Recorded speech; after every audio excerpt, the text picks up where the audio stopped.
Thanks for watching us on Valley News Live. Here's what we're watching as we head into the weekend now. We do have a little bit of smoke right now, but I am expecting at least some improvement in air quality as we talked about in first weather.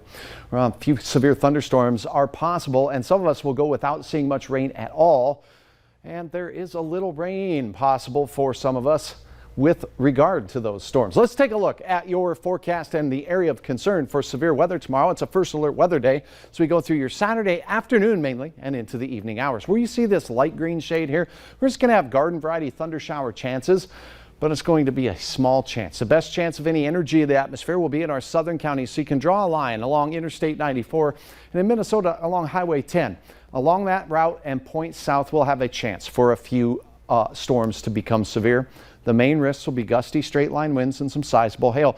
But in particular, we could see a few thunderstorms producing tornadoes. So we'll keep our eyes on that, and we want you to download the Valley News Live weather app, search VNL Weather in the App Store today. We'll keep you ahead of any storms that do form, and if they do form, stay informed, and we'll let you know what you need to do if there are any out there that are nasty. Speaking of nasty, air quality isn't so good in central and northern Minnesota, where we're still in the unhealthy category. We have seen some improvement in places like Grand Forks, where that level's down to 110.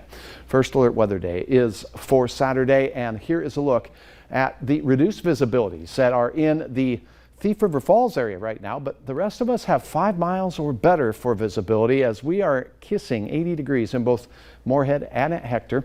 Wind from the northeast is gusting at times 16 miles per hour. Look at the cool pool of air here, basically from International Falls right into northern Beltrami County, where we have mid to upper 70s. Those 80s confined to our southeast and far southern counties, and out in the central Dakotas it's hot. The rest of us are pretty comfortable heading into our Friday evening. Look at the clouds and showers developing an area of low pressure exiting the Rocky Mountains of Wyoming. As it moves into the plains, it's going to have to bring some moisture with it.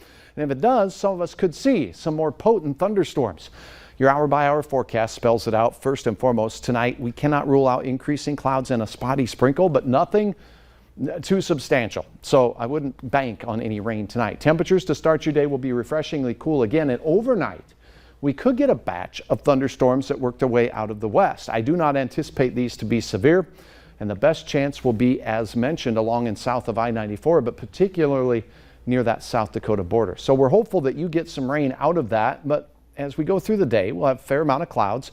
Temperatures rising into the mid-70s to around 80. Once again, very similar to what we saw temperature-wise today. In the heat of the afternoon, a low-pressure system will be working its way through this region with a warm front in the area, and where that decides to exactly line up will dictate who sees the showers and thunderstorms. Our model shows most of the activity in our far southern counties. I think that's what we'll see.